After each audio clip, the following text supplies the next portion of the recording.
Good morning, everybody. I would like to introduce you to a book we're going to be looking at this term. It is called Rough Magic and it's written by Lara Pryor Palmer. Now it says here, riding the world's wildest horse race. And here we have some horses which look like they're strung out on a washing line, but hopefully they're not. And you may be thinking, Miss Rose, this sounds just like Pugs of the Frozen North. Well, in truth, children, there are some similarities. It is a race and it includes animals. However, as you can see here in the quotes, there is one significant difference. In this quote here at the bottom by the Telegraph, it says one of this year's best memoirs. Now, a memoir is different to a storybook.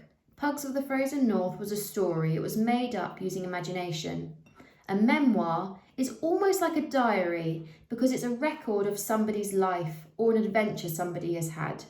So this memoir is the memoir of Lara Pryor Palmer, and it's about when she was riding in the world's wildest horse race, as it says right there. Now, I've adapted this book. We're not going to read it word for word. I've adapted it for a couple of reasons, partly to simplify it for us, partly because it's quite long, partly because there's some bits I think maybe are just a bit too grown up for us. So hopefully you enjoy this adaptation that I'm about to read to you. I would suggest having this open on your own screen rather than watching me read through the camera onto the computer, because it might not be very comfortable for your eyes. However, do whatever you feel that you would like to do. Okay, here we go. Let's see what you think of my adaptation of Lara Pryor Palmer's Rough Magic. Chapter 1. My name is Lara Pryor Palmer. I am 19 years old, and this is the unlikely but incredible story of the time I did exactly what I wanted to do, no matter what anyone said, and I ended up winning a race. When I was 18 years old, I went to Austria to work as a nanny.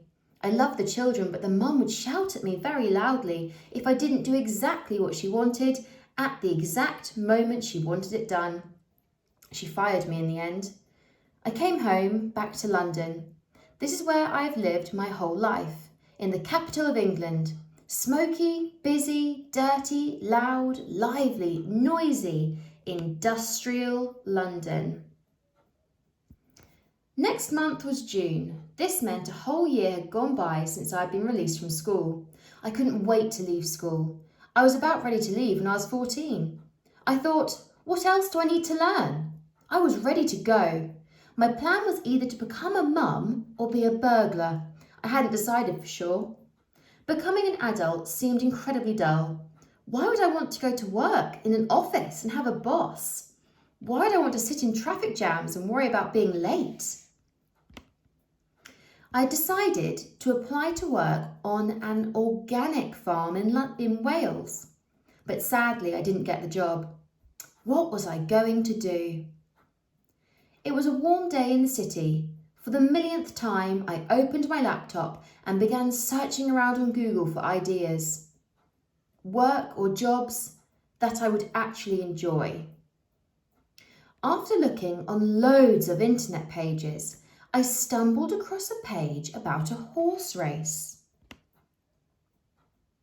The passing London Underground train shook the building as I leaned into the laptop, looking closely at the photographs on the screen.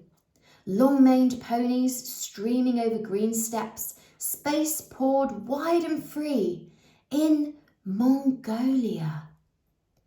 Mongolia. Mongolia. I played with the name in my head, stretching out the vowels. I couldn't place where Mongolia actually was. Did I know anything about the country? I had a magnolia tree outside the window. The bloom had passed and pink petals were turning brown on the pavement below. Mongolia, magnolia.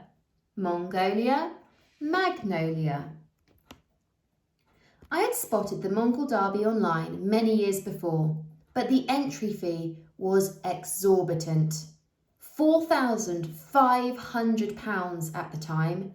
Very, very expensive. Sadly, the price was now even higher. 30 riders were already signed on, and the entry deadline for the August race had passed. I looked at the pictures again. The race was a peculiar invention. A 1,000-kilometre race on 25 wild ponies, a new pony for every 40-kilometre stage, to ensure the riders were the ones who really had to work hard, not the ponies. A race that mimicked Genghis Khan's postal system. The competition was called the world's longest and toughest horse race. I moved the mouse back onto the page and worked out there were 7 weeks until the start gun. The entry portal seemed to still be open, despite the deadline having passed. Mustn't squish the mole that lives in my heart. I positioned the mouse on apply and click. Chapter 2. Why do humans put so much thought into some decisions, yet plunge into others like penguins diving into a freezing ocean? I just know I do not want to fall into a normal life. At age 18, I was loud and quick. I rushed around and was easily distracted. I didn't like sitting still. I always wanted to get on.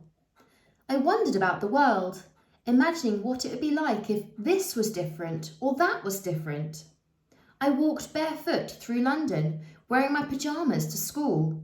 I threw pens in the classroom and blurted out my thoughts. But what did this mean? What was I meant to do with my life? Who was I? Chapter 3. One of Father's fears has always been that I might turn out to be a horsewoman like his sister. Unfortunately for him, by my teenage years, I sneezed and itched when I was around horses. I put this down to uncontainable excitement rather than an allergy.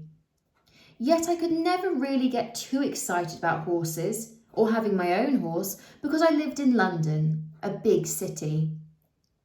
Truly, I only love the city for letting me leave. On Fridays, we eased our way out through darkened traffic jams, arriving ages later in the village of Appleshaw. This is where my aunt lives. Appleshaw is in a shallow valley. It is green and open and a little bit wild. I love it. When the weekends were over, we were back to the city, my brother and I slotting into the city like dirty plates into the dishwasher. Within a few weeks of me applying for the Mongol Derby, I got an email saying that I had been accepted. I was in the race. I would have been really very excited if it wasn't for the huge entry fee. It cost so much money. I took a risk and asked the organiser, Katie, if I could have a discount. Amazingly, she said yes and gave me a 50% discount. I had to ask Katie if there was anything else I could do to try to afford the cost because it was still a little too expensive. Unbelievably, Katie gave me another £500 off the cost. I have no idea why Katie chose to help me. Maybe it had something to do with my aunt. My aunt is actually a famous horse rider, and her name is Lucinda Green. I went to the bank and took out all my savings, and finally I had enough money. And that is the end of chapter 3.